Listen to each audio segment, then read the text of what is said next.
Hello everyone, my name is Eric Jones and I am better known as the turf teacher. Welcome to the course entitled Basics of Landscape Design. It is from Chapter 1 in the Landscape Construction North Carolina Landscape Contractors Licensing Board Manual of Practice by David Sauter. It is Chapter 1 from that textbook. So if you want to grab that textbook, if you have it, grab it, read along with it.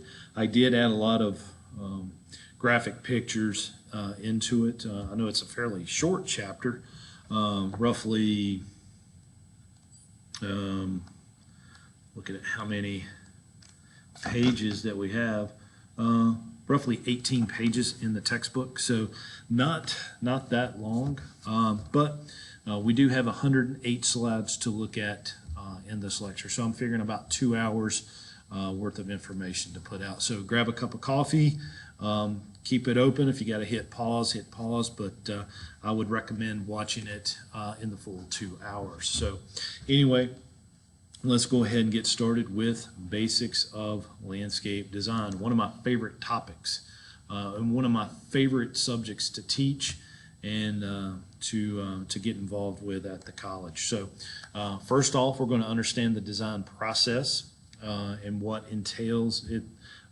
when doing a landscape design, whether we're doing long design or short design. So we're going to get involved with that and know the difference. We're going to create and design outdoor spaces using landscape and softscape materials. And softscape is your plant materials. Landscapes could be crushed gravel, brick chips, hardscapes, any of that nature. So difference in those two materials. Arrange materials in aesthetically pleasing forms for landscapes and softscapes. And that's a big thing for us to know.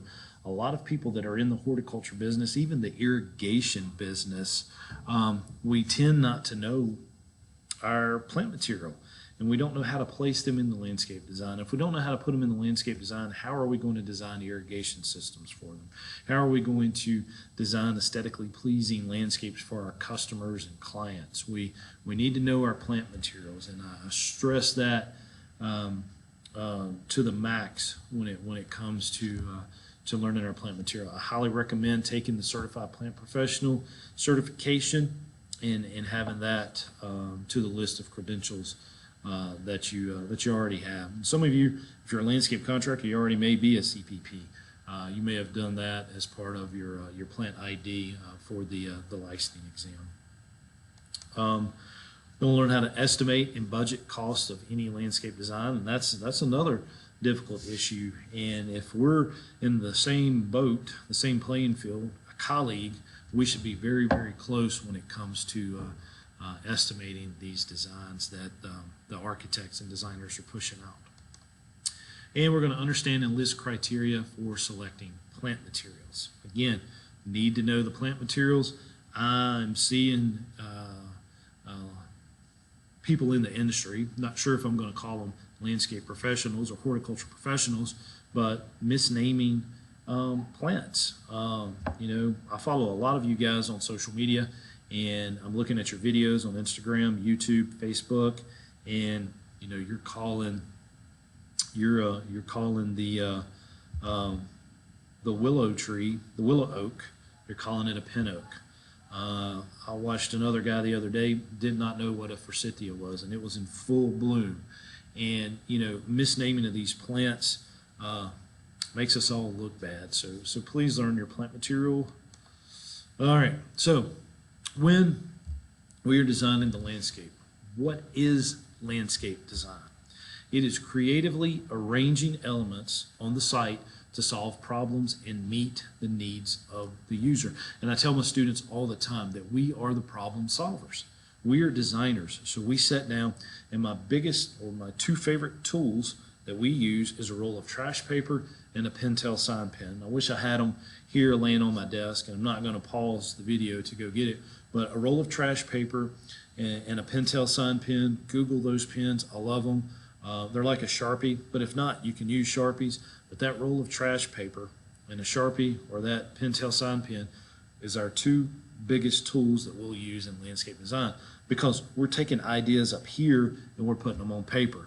And when we get them out on our trash paper and sketch them out, then we can move to to AutoCAD or Pro Landscape or even hand drawing it. And I love seeing a lot of the landscape architects and designers going back to hand rendering their plans, hand drawing their plans. They're going back to the old school, how I learned how to do it in undergraduate, by drawing the site plan, doing our site inventory and analysis, and then moving into the landscape design. So I love seeing that old school come back. It's still beneficial to know AutoCAD and programs like Pro Landscape. I love Pro Landscape, but being able to draw it by hand first and then seeing designers come back and use that is making me very happy. We're going to follow a series of steps. It's called the design process, and we're going to talk about long design and short design. And then we're going to use techniques to accomplish the steps, and these are called design theories. And that's going to be based upon the list here of creation of spaces, functional arrangement of the spaces, and then designing with plant material. And I can't stress it enough, guys. I know landscape architects that are kind of behind on the times when it's knowing your plant material. I see maintenance guys that don't know their plant material, and the sad thing is you guys are putting that information out on social media and incorrectly naming the plants, incorrectly pruning the plants, just doing a lot of incorrectly things with the plant material. Let's know our plants. And then also, the more complex the problem, the more steps and techniques that can be used. And that kind of goes with the difference between long design and short design. We may only have a client that wants to do a front foundation planting. We're not going to go the long process. We're going to rip out the existing plant material, maybe take some digital photos, insert it into Pro Landscape, or we may sketch it out, go back and do it by hand, however you guys are doing it. But you may not go through the full design process. You might use that short process when it comes to residential design. Even if your goal is not to design, understanding the basic concepts will aid you in building your project. So as a landscape contractor, I think it's good for you to see where the designer's coming from, the actual steps of the design. And a lot of people think, oh, they only spent a couple hours drawing that, or that was done on the computer, it took them 30 minutes. No, it takes a lot of time to do a complete landscape architecture program. I mean, we're talking sometimes larger commercial sites, it may be years that they're in the planning process or the design process. But yeah, granted, small residential job, front foundation, we may only spend a couple hours on it, but with the tools that we have, we can make it look like we've spent a lot of time on it. But we normally do spend a lot of time on it, especially on commercial side. If your goal is to design, community colleges and universities offer courses in design, and there are many design-related continuing ed courses, such as this one, available from professional trade associations. So my background is, my undergraduate is in landscape architecture, guys. I love the design process. It was a very difficult program for me to get through. After the community college 2 years, I transferred over to North Carolina A&T State University in Greensboro and did their Bachelor of Science of Landscape Architecture. It took 3 years coming in with a 2-year degree just because of all the design studios that were needed, but well worth it. I'm glad I stuck with it. There's a lot of late nights in the studio, and one of the best things that I've done for my career. Proud to be a part of landscape architecture, and proud to be an Aggie. Design elements beyond the scope of a professional in landscape construction. You got to understand your limitations. Again, kind of like your scope of practice. You may need to be a licensed landscape architect, or actually bring one in if the project requires it. Non-profit projects, or public spaces, they're going to be subject to these regulations, and they are going to need the licensing of a landscape architect. And as a landscape contractor, we are also licensed to do design, especially on the residential side. When it gets into commercial, I wouldn't touch it unless I had the landscape architecture license. But this is perfect for residential landscape design guys. You guys with your license are allowed to do that. That's in our scope of practice. So again, learning our plant material and going with it from there is what we need to do. Be that subject matter expert when it comes to plant material. You can never go wrong with studying your plants, and if you don't use them, you're going to lose them. I see that in the college all the time. We're teaching plant materials 1 and 2, and then advanced plant materials. When I go from one semester to the next, the following year, fall to fall, I have to brush up on my plants because I haven't seen them in a year. If you don't use them, you will lose them. Now, your design presentation, it can be in many forms, from photos to elaborate 3D drawings, or what we call perspectives. That's totally how you want to do it. Pro Landscape can do it both. If you're using AutoCAD, yes, you can draw in 2D and then be able to plot out some 3D drawings with it. A lot of you guys are taking AutoCAD drawings, importing it into Photoshop and rendering it that way. But to me, there's nothing like either hand drawing the plan, or if you're doing it in CAD, plotting it out and then still getting out the chart pack markers or the colored pencils and really pouring your heart and soul into it. I mean, that's the one thing I love about the design field, is that we get to color. We get to have magic markers and colored pencils to do our job. But typically we present in 2D form, which is your plan. It's the plans we roll up, we lay down there at the kitchen table with our clients. It is a bird's eye view, and it's drawn to scale using symbols and textures. No longer are we just drawing circles and lines and everything else. We're getting very detailed in our symbols and texturing the landscape. So usually we're going to present on an 18 by 24 or a 24 by 36. I love the 18 by 24. Just simple use. You can hold it in your hand, walk around the landscape looking. You can fit it on one of the larger clipboards and take notes on it.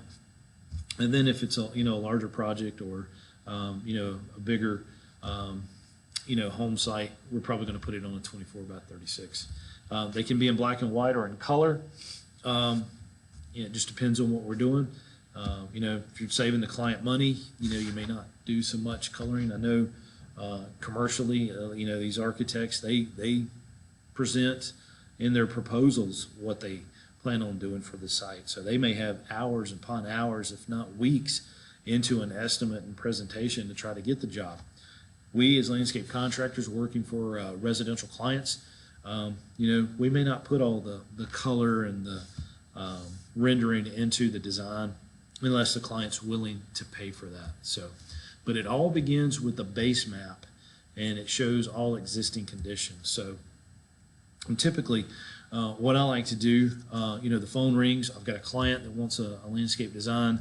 I'm going to start, with a piece of paper, writing it down, name, address. What do you want? What type of work you're looking at? Is it a complete design, front and back? Is it just front foundation? And get that information from them.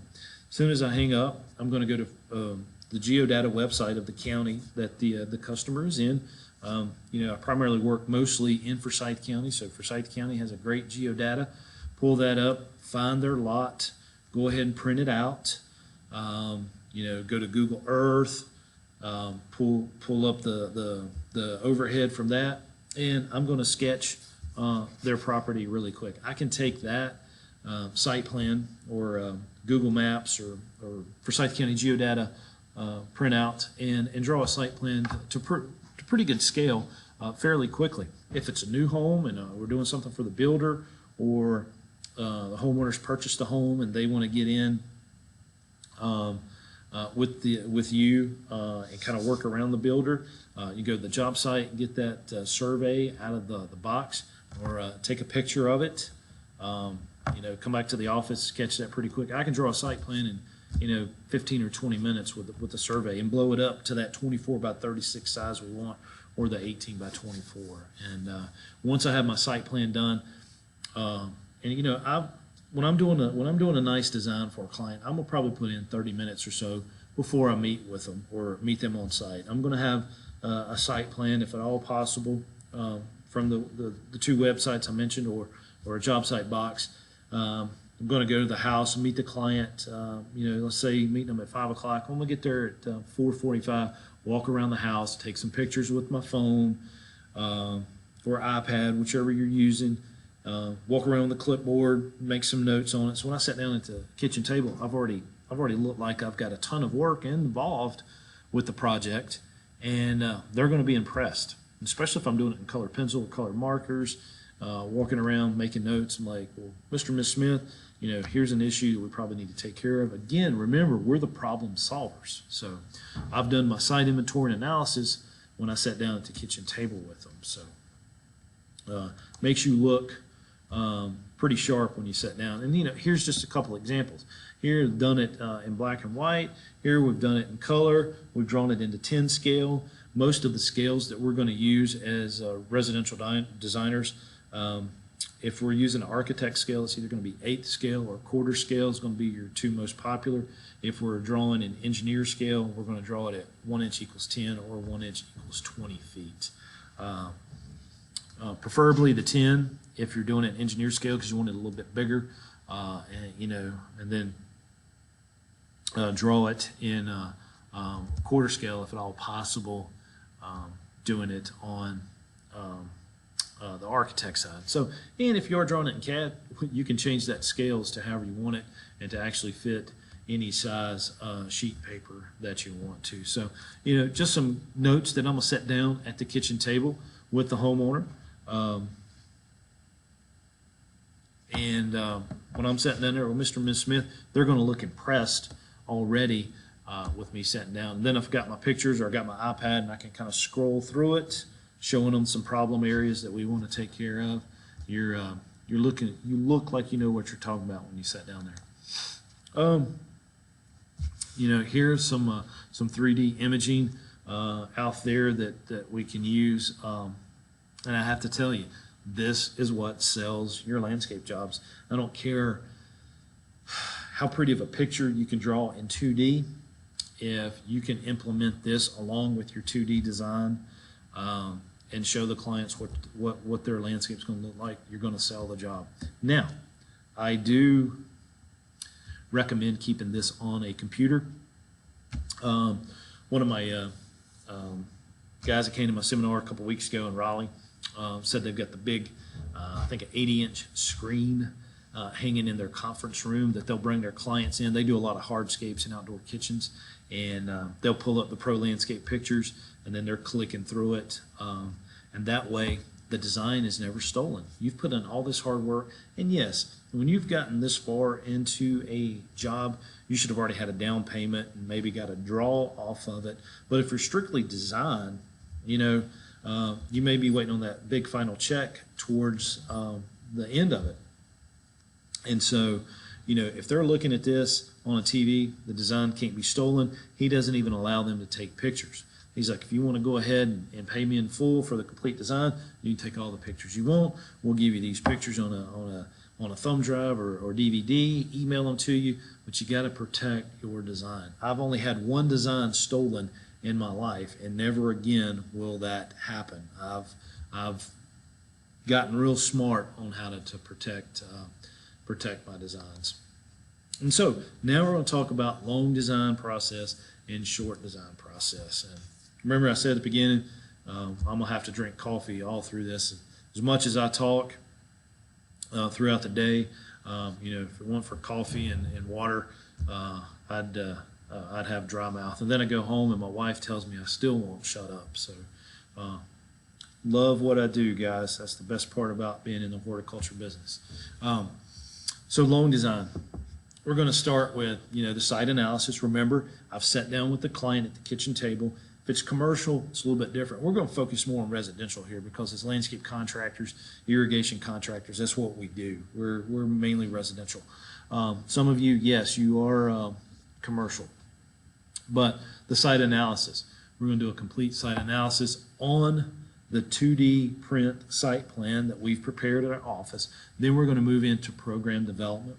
We'll move into concept development. Then we're going to come up with some schematic designs. And then we're probably going to go back and show our clients the schematics. They're even going to be involved with the concept development as well. And then you're going to come up with that final design. Now, my final design does not have any plants listed on it. I'll do a separate planting plan for my install crews, or if I'm just hired to do a design, the landscape contractor will get a planting plan of where all the plants go. They're not going to see my master plan. Only the client is going to get the master plan. And when the clients come into the office, or you meet them back at their house and showing them on your iPad or computer, but I really do like the idea of having clients come into your office, and so that way you've got the big screen or a projector, you've got samples of everything that you're going to have in your design. If you've got a retail nursery, they can go out and see the plants that's in your design. They see that master plan and they can go out to it. Short design process is what I like to think about. Customer just wants a front foundation design redone, or redo. You're going to go there, you're going to do a quick site analysis, and basically that may just be walking up there, meeting the client, sitting down at the kitchen table, doing a quick sketch of the front, measure it out, sketch it out, do a site analysis, take the picture, do some schematics, and then do implementation. You may not even want to use Pro Landscape. You might just come in and say, sir, ma'am, we're wanting to do this. I recommend, Foster Hollies on the corner. Let's do some Laura Petalums, some Indian Hawthorns out front. Let's do some cherry plums. Whatever you like. Give the customer some options. And if I'm doing something like this, I like taking what I call a plant palette, and that is simply just a notebook that I've put together information about my favorite plant materials. And as you're starting to understand, I love Indian Hawthorns and I love the Laura Petalums. My dad said he could almost pick out one of my designs without my name or stamp on it and say, I bet my son drew that because of the plant materials that I'm picking. And we'll see that with a lot of designers out there. We all have our favorite plants, and there's nothing wrong with that. But you sat down with the client, they looked through your plant palette, Indian Hawthorn here, Miss Smith, let's use this. Mr. Jackson, you said you like the color yellow, so let's go with some forsythia over here. Here's a picture of it. It's going to bloom in February. It's going to get so many feet tall, so many feet wide, easy to prune. You prune it quite a bit, but it is easy to prune. It just shows about the plant material. And again, when it comes to landscape design, guys, I'm always going back to knowing our plant material. So we're going to follow that design process to guide the transformation from existing to desired. It is a thought process that asks questions and evaluates the options and is the most effective tool of the designer. And that's, guys, again, that goes back to the scratch paper, the trash paper, bum wad, whatever we call our transparency paper that we lay over our drawing, and we take that Sharpie and we're coming up with ideas. We're problem solving for the client. It analyzes the problem, it prepares alternate solutions, and it selects and articulates the best solution. Again and again and again, I tell my students, we are the problem solvers. And what is our favorite two tools? It is the Sharpie or Pentel sign pen with a roll of trash paper. And that's how we begin our design process. So formal, long process.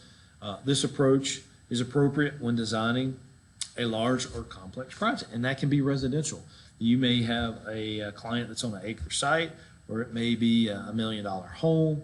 They may need the entire landscape designed, and so we would want to go this long process. Requires multiple visits to the site and multiple meetings with the client, and so first and foremost, you need to figure out how you're going to get paid on that. I tell my students here in the class, and I love teaching this stuff in face-to-face seminars with you guys because there's feedback. And we're colleagues, we're not competitors. We're talking about what our price is, what we charge per hour. If you're not charging minimum $80 for design, something's wrong. You need to be more along the lines of 100 or even more per hour when it comes to your design process or even your consultation. I see a lot of you guys out there going, giving free estimates, and there's nothing wrong with free estimates. But I'm seeing a lot of you guys give free consultations. That is absolutely not the way to be. You've got knowledge up here. You're a licensed landscape contractor, licensed irrigation contractor, licensed, pesticide applicator, a CPP. I'm sure most landscape architects are charging for that consultation. So why aren't we? Again, the only time I give a free estimate is if Mr. and Ms. Smith calls and says, Eric, we've got a design that so-and-so did for us. Can we get a price on it? Yes. Can I pick up the plans? I will do a free estimate. I'll do the takeoff. Here's my price to install the job. Now, if Mr. and Ms. Smith invite me over, give me the set of plans, and then want to walk around the property, well, Eric, what do you think about moving this rose bush to the left side of the house? My grandmother gave this to me, and I just don't want to lose it. And what's your opinion on that? All right, Miss Smith, now you're getting into my time. This is a consultation fee, and you tell them up front. If I come and just pick up the plans, I'll give you the free estimate. But if we start walking around and you start getting ideas from me and asking questions from me, that's going to start the consultation fee. So my consultation fee up front is $110, $80. Well, you need to be somewhere around $100 with this, guys, and let them know up front that time is money. You will need to have illustrated graphics to present the ideas. Whether it is pro landscape, whether it is drawing sketches, perspectives, doing sectional drawings for them. You need to have that so you can represent your design to the client. And then also there'll also be regulations and codes that you need to follow. Neighborhood HOAs may have restrictions that you may have to go by. They may restrict certain plants. They may restrict certain sizes in between houses. They may have restrictions on fences. They may have restrictions on the type of materials used in wall. We were one time in a very high-end residential neighborhood, and they would not let the modular block for retaining walls at all in the neighborhood. If it was out front and if it was decorative, it needed to be dry stack. But we literally had to create a backyard for a homeowner. He bought a lot on a hill like that, and they got it dug out, basement and everything. But we had to build it out of landscape timbers, and we hauled in I don't know how many tandem loads of dirt. That all he needed was an area to put in a play set for his daughter, and they actually had to put a fence on top of the wall because of code, because the wall was so tall. They didn't want his little kids falling off the back anyway. Again, another site analysis. This is a good sketch here. This might not even been taken, off of the geodata or anything like that, but I guaranteed what happened here. They pulled that picture up and they kind of sketched it out, and then they can go out and take their measurements. But it lists the existing site conditions. It notes east, west, south, and north. We need to know that when it comes to our plant materials. But during the site analysis, we're going to collect information, including the boundaries, the topography, existing structures, site improvements, existing plant material, that's big, whether we're going to keep it or we're going to get rid of it, and then routing of on-site utilities. If we're doing something major for a client, we need to know where this stuff is. If it's overhead power lines, we need to know if it's a septic field, if their own septic tank, or where does the power go into the house, where is cable TV and phone. We need to know all that because we're going to be digging, we're going to be excavating out and disrupting the soil. And granted, guys, all your utilities other than power and gas, they're not going to be very deep. Phone's going to be laid on top of the ground, and throwed some seed and straw on top of it. Same thing with phone lines. So we need to know where all that is. Now, going back to the site analysis and getting this this preliminary map drawn, guys, you may want to hire a survey guy to go out and do it. If you've got the job and you know that you've got the job and you wanted to make it right, there's nothing wrong with hiring a surveyor to go out and give you a survey of the house. They're going to charge you between $300 and $500. But you know, just think about if you're doing a $45,000 or $50,000 design build for a client. Once you want that perfect site plan, if you're uncomfortable doing it, there's nothing wrong with learning how to do it. But if you're having time limitations, or if you just don't feel comfortable doing it, you can hire this done by a land surveyor. You know, and what they can do is email you the DWG drawing that you can open up in Pro Landscape or AutoCAD. So they can take care of that for you pretty quick. So there's nothing wrong with doing that. I've done that before when time was tight and work was good. I've had a surveyor go out and do a survey for the client. And that's something that you may even talk the client into doing up front. Say, you've just bought this house. You don't have a survey. They used to require that when you bought a house to get it surveyed. Now you don't have to. But you know, you can talk your clients into doing that. I knew if I was to buy a new house, I'm not going to buy it without getting the survey first. I want to know if the neighbor's fence is on my property, if their trees are on my property, or better yet, if my stuff is on theirs, because I could get the previous owner to take care of that before I bought it. Anytime you move into a new house, they're going to want you to the neighbors are going, hey, can you cut these trees? Can you do this? You know, all that type of stuff, when it should have been the previous owner's responsibility. So program development, you need to spend time with the client to understand their needs and desires. And when that phone rings, I'm going to email them it's like a survey that they're going to fill out. You can actually have a link like that to your website where they can type it online. You can do something like SurveyMonkey, you know, create that for people. You need to know what they're doing. I like knowing that up front. So if a client calls today's Thursday, if they're going to call, I'm going to say, Mr. and Ms. Smith, I'm going to email you a link to my survey. I want to know a little bit more about what you want. When you have time tonight, fill that out. One, that lets me know that they're serious. Two, it does give me the information that they need. I'm not going to waste time trying to get that information from them, or I'm not going to go over there and talk to them about that and still not get the job. If they do the survey real quick, it tells me they're serious. When I get there, I've got my site plan already drew out. I'm going to ask for that down payment so I can keep going. It's just a good thing to do up front, and you have that survey when you go sit with them at the kitchen table. Discuss activities planned for the project, timeline, the budget that they have, and don't we all love to hear that they have $45,000 to spend on landscaping? What's going to be entailed with the construction, site maintenance, and then future plans for the site. So these are activities that we're going to have to talk to, you know, at the kitchen table or in your office, you know, however you're doing it. Note legal limitations at this time on like fences, pools, water features, irrigation. You know, we have an irrigation license here in North Carolina. You know, the things that we have to do with the you know, above ground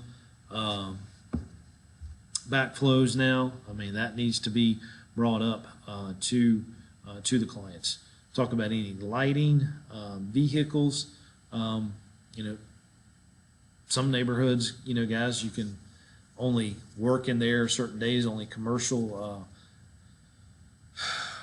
landscape trucks and stuff can be only parked on the street certain times of the day. There's all kinds of issues with vehicles.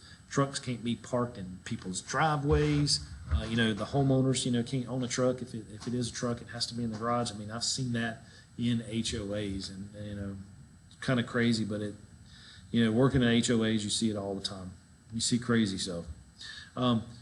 Collect specifics on the size of their patios that they want, any decks that they may need, where vehicles parking, and what's happening now with today's households. Let's just think. somebody my age, I'm 44. Yes, I got married late in life, at 29, and divorced, but remarried now. My wife now the same way. Had kids, not, in her early 20s or teens. It was late 20s, early 30s when she started having. She had her 2 children, but we're seeing people now that kids are grown, but they're still living with them. And we've seen that same person with parents or in-laws moving in. So you may have 3 generations living in one house. Well, look at that and how that's going to affect your vehicular circulation. Does grandma still drive? They moved in because grandpa was sick. Grandma couldn't take care of him by herself. But she still has a car, and she still likes to go to the grocery store and do stuff for herself. You and your spouse have vehicles apiece. You have 2 children that have cars and need to park. So we could look at 5 to 6 cars in one house, in one household. We only have a 2-car garage, so that means 2's in the driveway and 2's on the street. Well, that gets back into what the HOA says. Are you allowed to park the vehicles on the street? Maybe, maybe not. You need to check that out. And you need to find out who's living with your clients. Is it grandparents? Is it the children still? And I've even seen it. We've worked for people where 4 generations have been living in a house. One of the kids had to move back in. Grandma and grandpa's already there. You got the couple, their child moves back in who has a child. So 4 generations in one house. And granted, the grandchild's not producing that extra vehicle, but you never know how long they're going to stay. So site access, how are we going to get there and work? Is it in the backyard? Do we need to take down the fence to get the skid steer in the back, or to get the tractor in the back? Do you need the play area for children? And this is, you may not think like this, but if you're going to work for somebody who's a retiree who has either downsized and built a new house, and you might not even think to ask, do they need a play area for children? Well, that they may need it. They may be taking care of their grandchildren while their kids go to work. A lot of people do that, retire early to watch their grandkids. And is the client going to use any area for relaxation?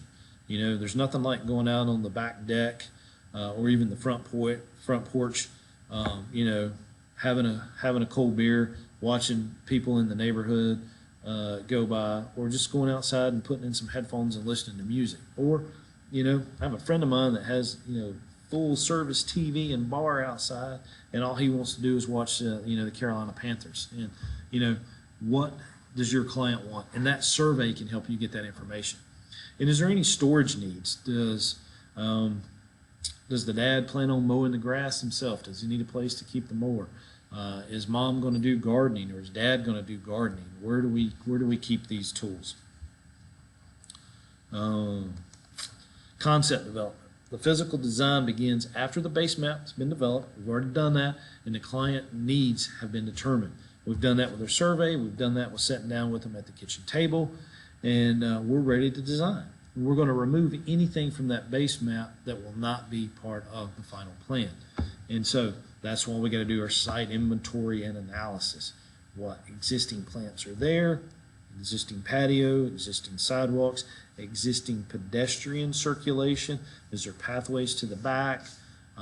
Is there vehicular place to park in the back? Does it have a roundabout, driveway? All of these need to be taken into consideration. And so with our concept development, we can begin with a bubble diagram. Now, these are general shapes or bubbles that represent the size and configuration of clients' needs. Now, basically, that's taking the site plan, and we're literally just drawing in bubbles. Kids' play area in the back is going to be a bubble, so we know it's going to be located in that area of the backyard. The bubbles should match the function. And they should also match the delineated area that you're going to put the swing set in the sandbox, or if you're wanting a swimming pool, where is it going to be? Where's the outdoor kitchen going to be? Is it going to be on the back right of the house where the bedroom is, or are we going to put it on the left-hand side where we've got the kitchen and the deck, or the patio that's already coming out? Well, we need to show that with bubbles and show that to our client, because they might not even be thinking, where do I need the outdoor kitchen? Well, it needs to be close to the indoor kitchen because you're going to be inside and out. So we begin with the fixed shapes that require exact position, like the house, then draw creative bubbles for spaces with variable form requirements. And we've got some pictures coming up on the next slides with that. And we can review the arrangement with the client and then reach an agreement. And so, again, you may have the swing set in the back right, they may want it in the back left, or they may want it in the center middle. Mom wants to be able to look out the kitchen window and see little Andy out there playing on the swing set and playing in the sandbox. So, that's how we're helping our clients. We're problem solving for them, and we're beginning it with these bubble diagrams. And we may not see this until we draw it on paper, and definitely the client's not going to see it until it's drawn on paper. And so here is just simple bubble diagrams. We've got the house here on the left, we're doing the swimming pool. They've got garden space on both. Yeah, I misspelled it there. And then front lawn, and then we've got the road, and we got the driveway into the house. Now, I do like seeing bubbles touch, like every single space being filled. These are overlapping a little bit. And these, I love the graphics here with it, but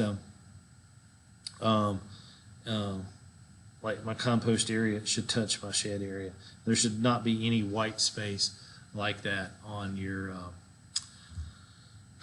bubble diagram page, your concept design for it. And basically, this can be done with trash overlays too. You can have the nice base map drawn and then just lay some of that trash paper over top of it, and just peel it back and forth. If you mess up, you don't like it, you can rip that off, throw it away, or you can sit down there with a client, they don't like it, lay another sheet over it and kind of draw over top of it. That way you can see it and still see through to the base plan. Now, this, done on CAD or Pro Landscape, they're doing it with the circles and filling it in with the textures here. I love the colors. I love taking my chart pad markers and then outlining everything with the Sharpie.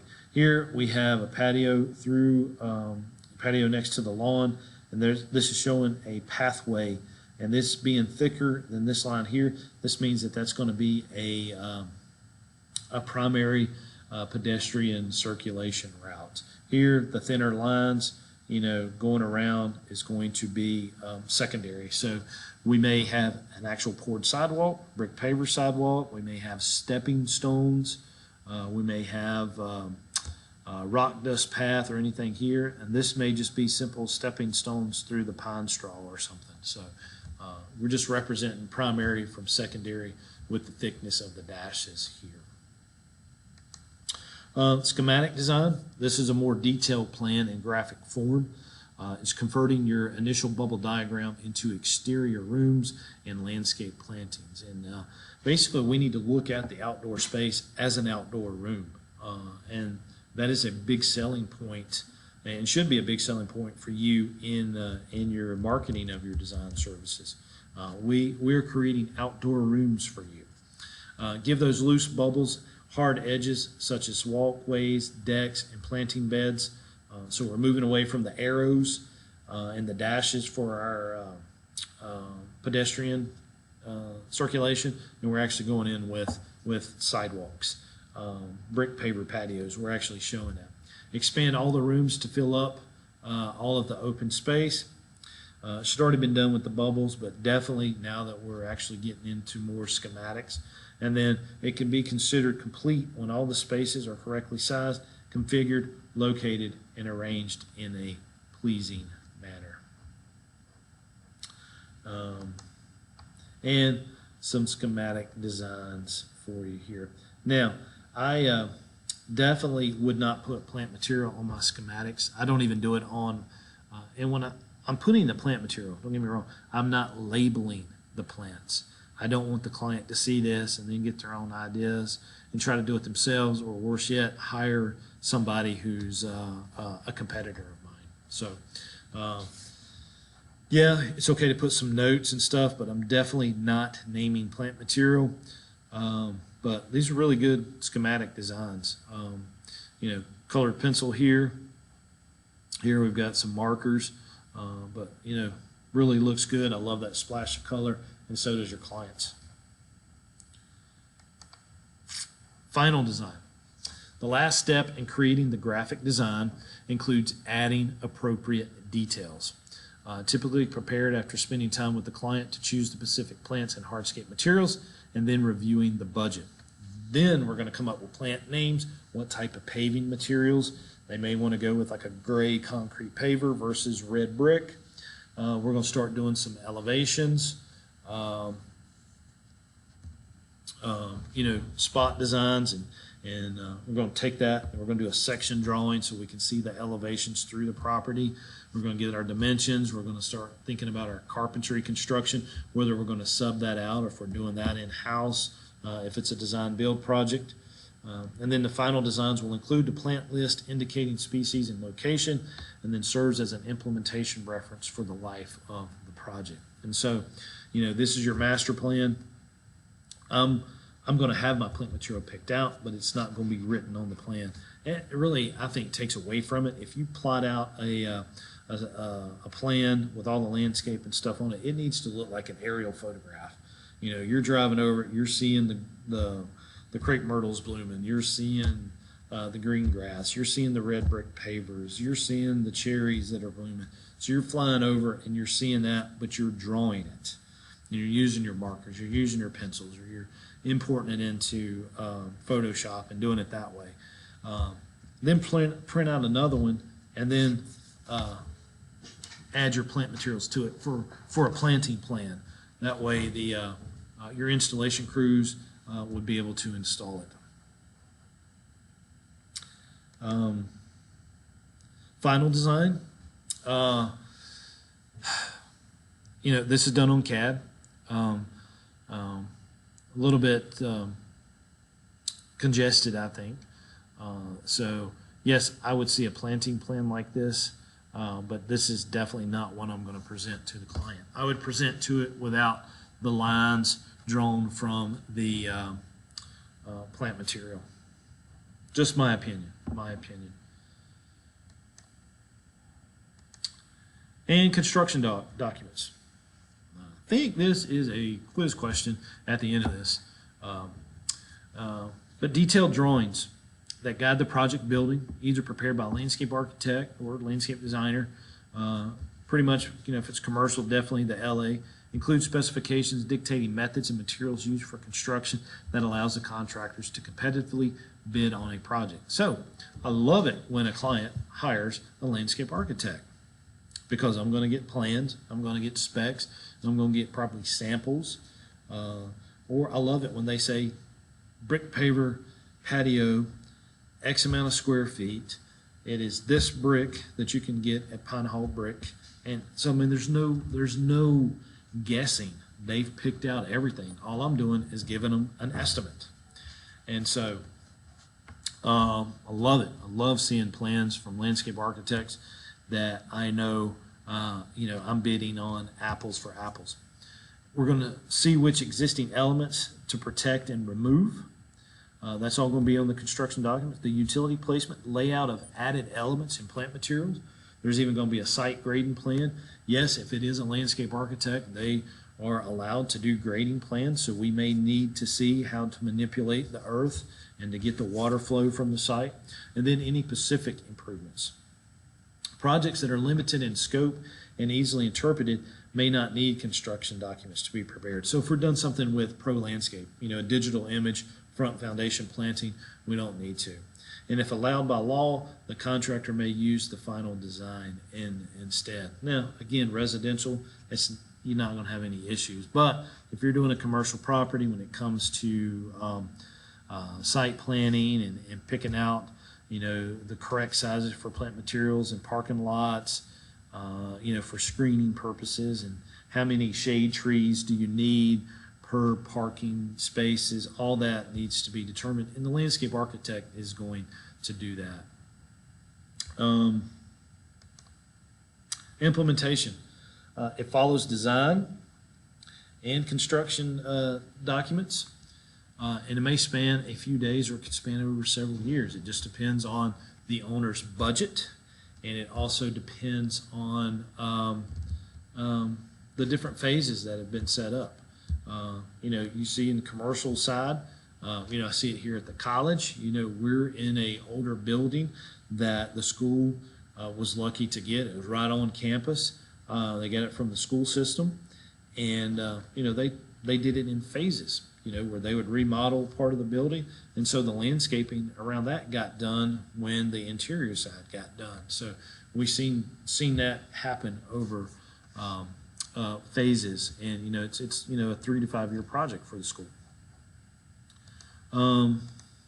Maintenance follows the implementation and often left up to the client, but I have seen landscape architects present us with a landscape management plan, and that's fine. Actually enjoy getting those. Again, that allows me to bid on the maintenance of the job, apples for apples. When does the landscape architect want it to be re-pine needled or remulched? When does the contractor or when does the landscape architect suggest that we prune the plants? Now that is if the LA is up to speed on plant materials. A lot of times they may be, and a lot of times they may not be. I've seen landscape architects that really focus on parking lot design and stormwater management and stuff like that. They may have drifted away from the plant side, and I'd say okay. But if they do give you a landscape management plan, it's okay to question them, but you'd pretty much need to go by it when it comes time to bidding on the job. Proper maintenance is necessary to bring the design to its full potential, and it keeps the design functioning. You don't want somebody to you don't want to install a job and then they just let it go. If you fail to adjust the systems, prune plants, maintain hardscapes, it'll shorten the life of the design and it'll just start looking bad, and that's going to make you look bad.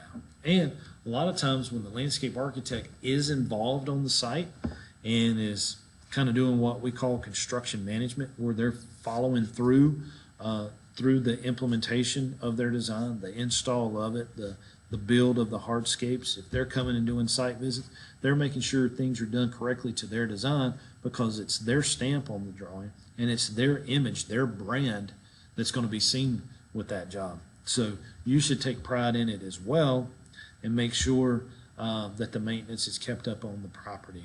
And I even have seen it where the specifications require that the install contractor maintain the property for a year, and that needs to be included in their total price in their bid submittal. So that means you get a whole year of maintenance from it, and you should want that to keep it looking good, because you want to use these high dollar installs in your portfolio, and you want people to be able to drive by these properties and know that you've done it and that you've done a good job. Now, the designer and contractor should properly orient the client regarding maintenance techniques.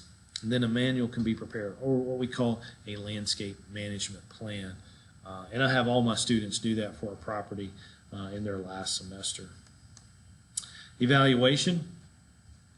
Designers should periodically return to a project site to assess how well the solutions have addressed the original problems. Now, again, we're problem solvers. Did the problem get solved? Or did over time and with lack of maintenance, did it return to its original state? You got to go back and check. Can design techniques be improved and implemented in future projects by viewing a mature design project? So go back and take the pictures. Go back and do a study of your design after it's had several years of maintenance. Is the maintenance contractor living up to your expectations? And see how you could improve your designs in the future for other clients, and actually, use this one as a learning project, or again, failure model. Is there some mistakes that you made? And another guy in my seminar a couple of weeks ago was talking about. He said, Eric, I take pictures of things that we mess up. And he says, I show that to the client.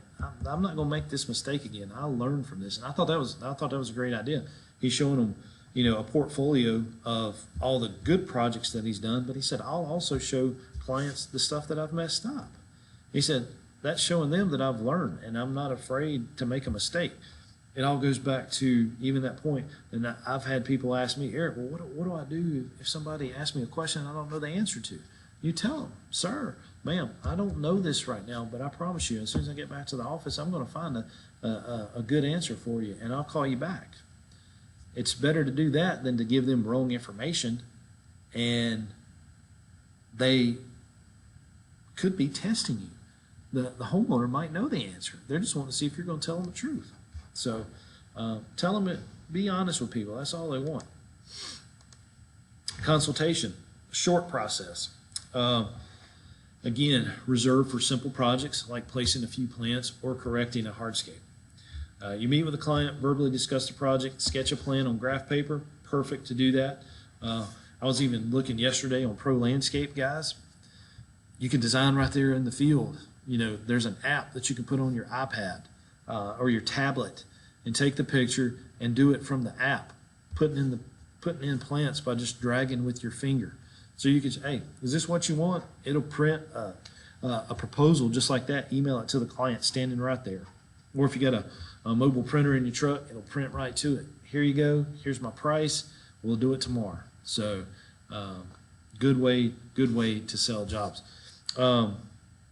Includes previously discussed analysis, schematic design, and implementation. So again, short and sweet, to the point.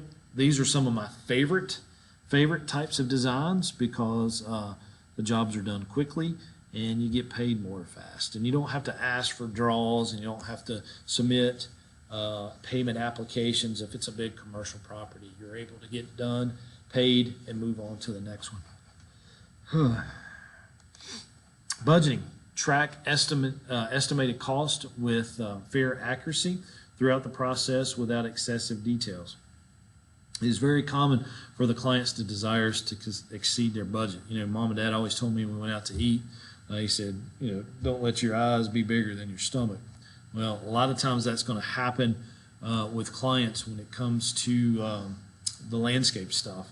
And sad but true, the homeowner's already upgraded in the new house their faucets, the bathroom faucets or the kitchen faucet. They've upgraded, or they've upgraded their countertops to granite. Well, where's that money coming from? It's usually coming from the landscape budget. So make sure that they know what the stuff cost and that their eyes aren't bigger than their pocketbooks. When faced with that dilemma, discuss options with the client like extending the budget. Hey, ask for more. Ask for more money. It's going to cost this. You don't want it coming out of your pocket. Phasing out the project over several budget cycles, or even scaling back. Scale the budget, scale it back, see if there's ways you can cut it. You can reduce smaller plant material using smaller trees, and things of that nature. And then we're going to move into design theory. Now, guys, I'm going to go ahead and pause this right here, and I'm going to break this down. We're right at an hour when it's coming to the lecture, so we will pick up with part 2, design theory.